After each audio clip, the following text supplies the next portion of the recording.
எனதன்பு கடகராசிக்கார நேயர்களுக்கு எனதினிய வணக்கங்க. நம்ம இன்னைக்கு வீடியோ பதிவுக்குள்ள முழுமையா போறதுக்கு முன்னாடி முருகரை மனதார வணங்கிட்டு வீடியோ பதிவுக்குள்ள போகலாங்க. ஓ முருகா போற்றி, ஓ முருகா போற்றி, ஓ முருகா போற்றி, எனைக்காக்கும் முருகனே போற்றி. நல்லதே நடக்கும், நல்லது மட்டும்தான் நடக்கும். நம்மளுடைய கடகம் ராசிக்காரங்க உணர்வின் ஆழம் அன்பின் வடிவமாய் இருக்காங்க. குடும்பம், உறவு, பாசம் இவர்களின் உலகம் இதுதாங்க. வெளியில மென்மையா இருப்பாங்க, உள்ளுக்குள்ள மிகுந்த வலிமையோட இருப்பாங்க. அடுத்தவங்க செய்ய முடியாதுன்னு ஒதுக்கி வச்ச காரியத்தை கூட அழகா திட்டம் தீட்டி முயற்சி பண்ணி அந்த காரியத்துல வெற்றி அடையக்கூடியவங்களா இவங்க இருப்பாங்க. ஒருத்தவங்கள காதலிச்சா முழு மனசோட பாதுகாப்பாங்க நம்மளோட கடகம் ராசிக்காரங்க. அனைத்து உறவுகளுக்கும் எனது அன்பான தமிழ் புத்தாண்டு நல்வாழ்த்துக்களுங்க. இந்த தமிழ் புத்தாண்டு பராப வருஷம் பிறந்திருக்கு. ஒவ்வொரு தமிழ் புத்தாண்டுலையும் ஜாதக ரீதியா ஜோதிடத்துல கட்டங்கள்ல நிறைய மாற்றங்கள் ஏற்படும். அதுல இந்த காலகட்டத்துல சூரியன், சந்திரன், அங்காரகன், புதன், குரு, செவ்வாய், சுக்கிரன், சனி, ராகு, கேது ஆகிய கிரகங்கள் இந்த வருஷத்துல எப்படி சஞ்சாரம் செய்ய போறாங்க, அதற்கு எப்படி நமக்கு பலன்கள் கிடைக்க போறது அப்படிங்கறத பத்தி இப்ப நாம தெரிஞ்சுக்க போறேங்க. விதவிதமான யோசனைகளை இப்ப நான் சொல்ல போறேங்க. நல்லா கவனிங்க. யோசனைகளை சொல்ல போறேன், பிடிச்சவங்க அதை பின்பற்றுங்க. இதையே நம்ம தாரக மந்திரமா எடுத்துக்கிட்டு உள்ள போயிடலாங்க. அதுவே நமக்கு லாபமா இருக்குங்க. நமக்கு இந்த யோசனையெல்லாம் பிடிக்காதுங்க. அறிவுரை கிடையாது, எப்படி நடந்துக்கணும்னு அறிவுரை கிடையாது. யோசனைங்கிறது நம்ம வெற்றி பெறதுக்கு ஒரு அழகான பாதை. நம்ம ஒரு புத்தாண்டு அப்படின்னா என்ன பண்ண போறோம்? நல்லா கவனிங்க. காலையில எழுந்திருக்கிறோம், நியூ இயர் தமிழ் புத்தாண்டு காலண்டரை கிழிப்போம், அவ்வளவுதான். வருஷா வருஷம் இது நடக்கும். வேற இதை தாண்டி வேற எதுவும் நடக்க போறது இல்ல. இந்த காலண்டர்ல ஒரு பேப்பர் மாறும். புத்தாண்டு பறந்துருச்சு, எல்லாம் சந்தோஷம். அப்படி திரும்பி பாருங்க, நம்ம வீட்டுல நேத்து ராத்திரி யாரெல்லாம் கோபமா இருந்தாங்களோ அவங்கெல்லாம் அதே கோபத்தோட தான் இருப்பாங்க. நம்ம சொந்தக்கார யாரெல்லாம் நம்ம மேல வன்மமா இருந்தானோ அவனும் அதே மாதிரி தான் இருப்பான். நமக்கு இருக்கிற நண்பர்கள் எல்லாம் நமக்கு பழைய கடனை கொடுக்காம நம்மளை ஏமாத்திக்கிட்டு இருந்தானா அப்படியே தான் இருப்பான். ஏற்கனவே 4 பேரு புதுசா பழசா ஏமாத்தி இருப்பான். இப்ப புதுசா ஏமாத்திருக்கு ஒருத்தர் ட்ரை பண்ணிக்கிட்டே இருப்பான். ஸோ இப்ப புத்தாண்டு பிறந்திருக்கு. ஏதாவது மாறணும்னு நினைச்சா நான் மட்டும்தான் மாறணும். நான் நாளையில இருந்து நல்லவனா இருக்கணும்னு நானா நினைக்கிறேன்.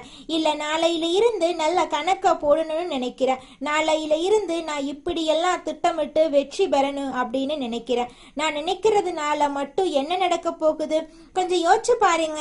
இந்த சமூகத்துல முதல்ல ஒவ்வொரு குடும்பத்திலையும் அங்க உங்களுக்கு ஒரு 4 பேராவது ஒரு குடும்பத்துல இருப்போம். குறைஞ்சது 3 பேராவது இருப்போம். 3 பேர் இருக்கிறதுனாலதான் புருஷன் பொண்டாட்டி ஒரு புள்ள, இதுதான் குடும்பம். புருஷன் பொண்டாட்டி 2 பேராவது ஒரு குடும்பம். இதுக்கு அடுத்தது மாமனார் மாமியார் இப்படி இருப்பாங்க. எல்லாரும் மாறுவாங்களா? எல்லாருக்கும் முதல்ல இன்னைக்கு புத்தாண்டு தெரியணும். இன்னைக்கு புத்தாண்டு, இன்னையில இருந்து நான் சில சபதங்கள் எடுத்துக்கிறேன். யார் மனசையும் நோகடிக்காம வாழணும்னு நினைக்கிறேன். அதுக்குன்னு எல்லாத்தையும் ஏத்துக்கணும்னு அவசியம் கிடையாது. பிடிக்கலனா ஒதுங்கி இருப்போம். அதுக்கு நம்ம வார்த்தைகளால யாரையும் சுட வேண்டிய அவசியம் கிடையாது.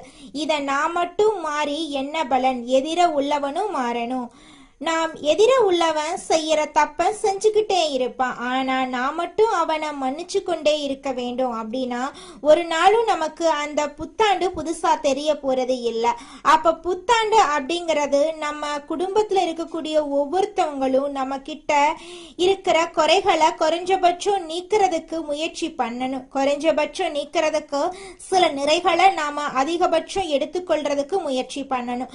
அதுக்கு முதல்ல என்ன பண்ணணும்? இந்த பராப வருஷத்திலிருந்து நாம செய்ய வேண்டிய முதல் ஒரு சபதம், எல்லாரையும் பாராட்ட ஆரம்பிப்போம். எல்லாரையும் பாராட்ட ஆரம்பிச்சுட்டா அவ ஏதாவது ஒரு சின்ன நல்லது செய்வான். அப்பா ஒரு நல்லது செய்வாரு, அம்மா ஒரு நல்லது செய்வாங்க, பையன் ஒரு நல்லது செய்வாங்க.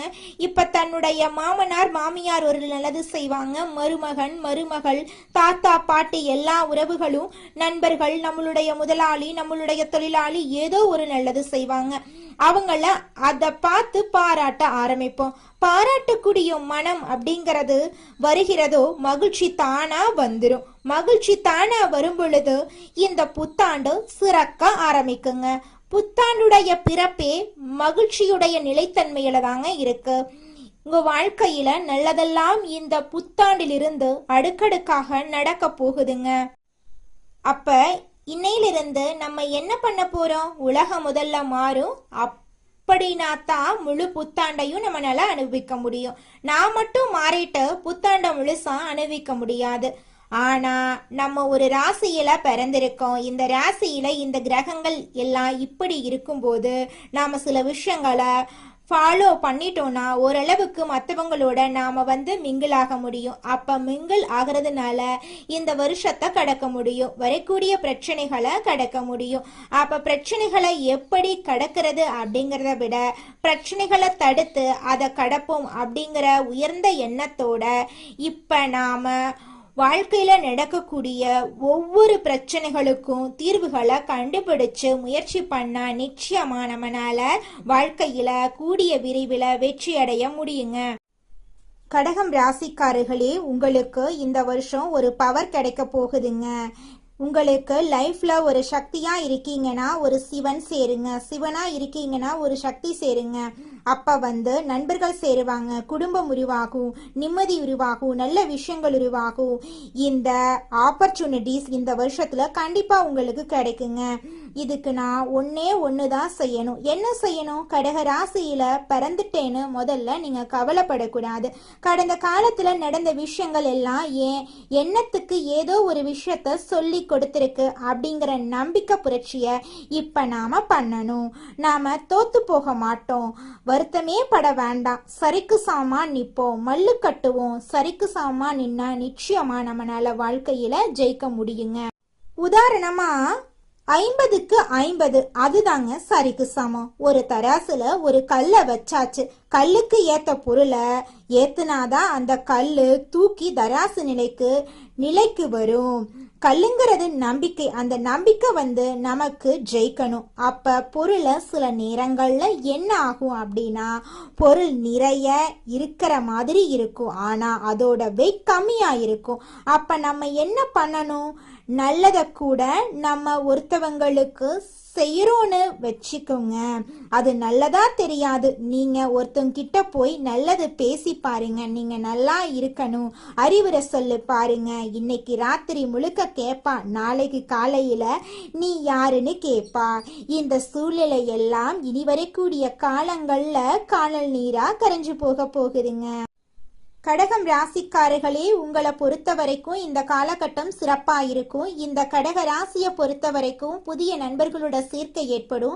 சில பொறுப்புகள் நமக்கு இப்ப சேரும். அதாவது இது நம்ம வேண்டான்னு நினைப்போம், அந்த பொறுப்புகள் இப்ப நமக்கு சேரும். சில வித்தியாசமானவர்களை நம்மளால உணர முடியும். இந்த காலகட்டத்துல ஒரு சில பேரை பார்த்தீங்கன்னா நம்ம கிட்ட கடினமா நடந்துக்கிறதுக்கு முயற்சி பண்ணுவாங்க. அவங்கள எல்லாம் இப்ப நம்ம ரொம்ப கவனமா ஹேண்டில் பண்ணணும். அதே மாதிரி பாத்தீங்கன்னா பணம் கொஞ்சம் பொறுமையா கிடைக்க ஆரம்பிக்கும்.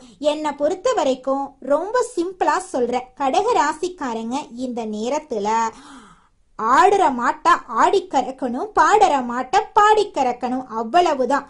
வேலையே உங்க உழைப்பு உங்களுக்கு கண்டிப்பா வெற்றியை கொடுக்கும். உங்க திறமை உங்களுக்கு இந்த வருஷத்துல வெற்றியை கொடுக்கும். சனி பகவான் அஷ்டமத்துல விலகிட்டார், 9ஆம் இடத்துக்கு வந்துட்டாரு, சௌபாக்கியத்தை கொடுத்திருக்காரு. நீ இதுவரைக்கும் நினைச்சிருந்த விஷயத்த ஏன்னா அது நிறைய நினைச்சு வச்சிருக்க, அது எல்லாமே இந்த காலகட்டத்துல நடக்க போகுது. உங்க வாழ்க்கையில இருந்த அனைத்து பிரச்சனைகளுக்கும் தீர்வு கிடைக்க போகுது. உடல்நல பிரச்சனைகள் எல்லாம் குறைய ஆரம்பிக்க போகுது. உடல் நலத்துல கவனம் தேவை. மன அழுத்தத்துக்கு போயிடாதீங்க. தினமும் யோகா பண்ணுங்க, தியானம் பண்ணுங்க, நம்பிக்கையோட செயல்படுங்க. நிச்சயமா உங்க வாழ்க்கையில நல்லதுதாங்க நடக்கும். கடகம் ராசிக்கார பிள்ளைங்களே, எம்பெருமான் முருகனை அதிகமா வழிபாடு பண்ணுங்க. நெஞ்சார சொல்றேன், இது தலை நிமிர்ந்து நடக்கக்கூடிய நேரங்க.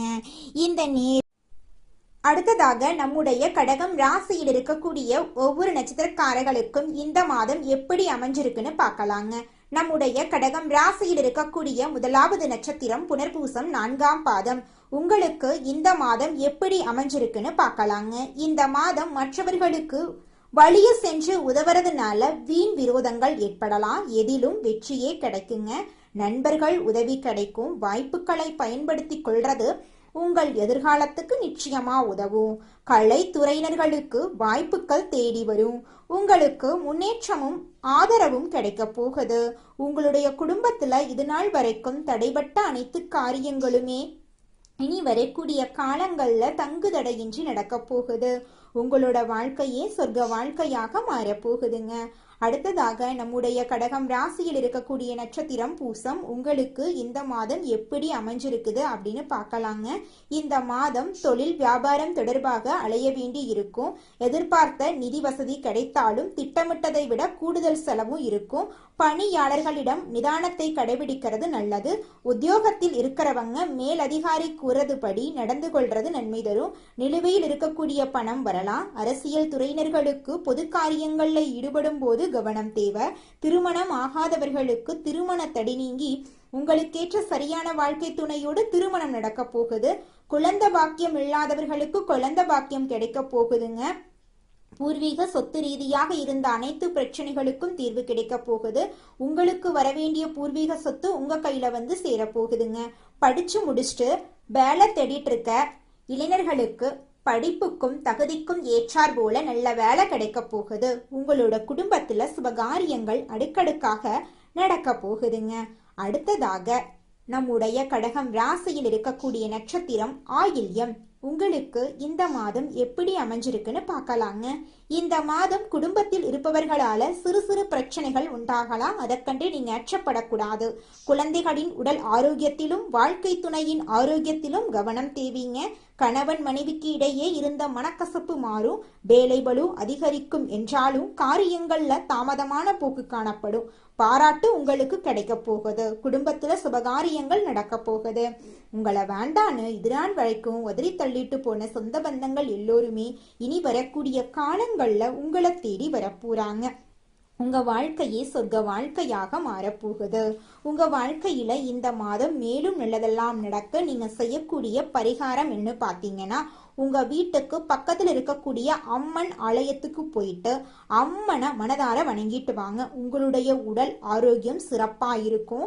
எதிர்பார்த்த காரியம் நிச்சயமா நடந்தே தீரும். உங்களுடைய எண்ணம் போல உங்க வாழ்க்கையில நல்லது மட்டும்தாங்க நடக்கும். கெட்டதுங்கிற பேச்சுக்கு துளி கூட இடம் கிடையாதுங்க. கடகம் ராசிக்காரங்களே, உங்க வாழ்க்கையில இந்த மாதம் பல்வேறு நன்மைகள் உண்டாக போகுதுங்க. கடினமான பணிகளை செய்து முடிக்கும் துணிச்சல் உங்க மனசுல ஏற்பட போகுதுங்க. காரிய வெற்றியால மனசுல சந்தோஷம் உண்டாக போகுதுங்க. இருக்கும் இடத்தை விட்டு வெளியில சென்று தங்க நேரிடலாங்க. அதை கண்டு நீங்க அச்சப்பட வேண்டாங்க. வீட்டு வேலைகளை எளிமையா நீங்க செஞ்சு முடிக்க போறீங்க. பெண்களே, தொழில் வியாபாரம் மிகவும் சிறப்பா இருக்க போகுதுங்க. பண வரத்து எதிர்பார்த்தபடி இருக்குங்க. வியாபாரம் மற்றும் தொழிலை விரிவுபடுத்த திட்டம் தீட்ட போறீங்க. பயணங்கள் உங்களுக்கு சாதகமா இருக்க போகுது. உத்தியோகத்துல இருக்கிறவங்களுக்கு முன்னேற்றம் அடையக்கூடிய மாதமாக இந்த மாதம் அமைஞ்சிருக்குதுங்க. வேலை பற்றிய கவலை நீங்க போகுதுங்க. நிர்வாகத்தின் ஆதரவு உங்களுக்கு இருக்க போகுதுங்க. குடும்பத்துல ஏதாவது ஒரு விஷயம் தொடர்பாக வாக்குவாதம் ஏற்படலாம். அதை கண்டு நீங்க அச்சப்பட வேண்டாம். நிதானமா பொறுப்பா செயல்படுங்க. கணவன் மனைவி அனுசரித்து செல்றது நல்லதுங்க. நண்பர்கள் உறவினர்களுடன் மனஸ்தாபங்கள் உண்டாகலாம். அதை கண்டு நீங்க பயப்பட வேண்டாம். எச்சரிக்கையா இருக்கிறது உங்களுக்கு ரொம்பவும் நல்லதுங்க.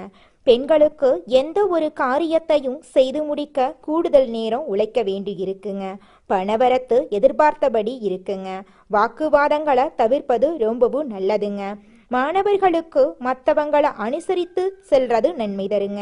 விளையாட்டுக்கள்ல கவனம் செலுத்துவதுடன் கல்வியில கூடுதல் கவனம் செலுத்துறது உங்க வாழ்க்கைக்கு ரொம்பவும் நன்மையை கொண்டு வந்து சேர்க்குங்க.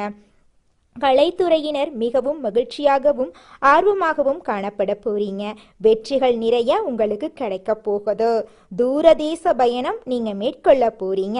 அரசியல்வாதிகள் வாக்கெடுக்கும் போது கவனமா இருக்கணுங்க. தேவையில்லாத இடங்கள்ல நிறைய நீங்க பேச வேண்டாங்க. கவனமா இருங்க. உங்க வாழ்க்கையில இது நாள் வரைக்கும் தடைபட்ட அனைத்து காரியங்களுமே இனி வரக்கூடிய காலங்கள்ல தங்குதடையின்றி நடக்க போகுதுங்க. நாம நல்லா இருக்கணும் அப்படின்னா நமக்கு பிடிச்ச விஷயங்களை நாம சிந்திக்க ஆரம்பிப்போம். பிடிச்ச விஷயங்களை மட்டும் செய்யலாம். நமக்கு பிடிச்ச மாதிரி வாழ ஆரம்பிப்போம். மற்றவங்களை ரொம்ப மைண்ட்ல எடுத்துக்கிட்டு நம்மளோட சந்தோஷத்தை தொலைச்சிட வேண்டாம். இந்த உலகம் ஒரு சூது கவக்கூடிய உலகமா இருக்கு. இந்த குடும்பங்கள் சூது கவக்கூடிய குடும்பங்களா இருக்கு. குடும்ப உறுப்பினர்களும் அப்படித்தான் நடந்துக்கிறாங்க. நிறைய பேர் வீட்டுல பொய் சொல்றாங்க, உண்மையா இருக்கிற மாட்டேங்கிறாங்க. ஒட்டு மொத்த ஒரு உலகத்தையும் நம்மளோட ஒரு ஆளால திருத்தலாம் முடியாதுங்க. எல்லோரும் திருந்துறதுக்கு முயற்சி பண்ணாதான் எல்லாரையும் திருத்த முடியும். அதனால இந்த வருஷ பரப்புல இருந்து ஒண்ணு செய்யலாங்க.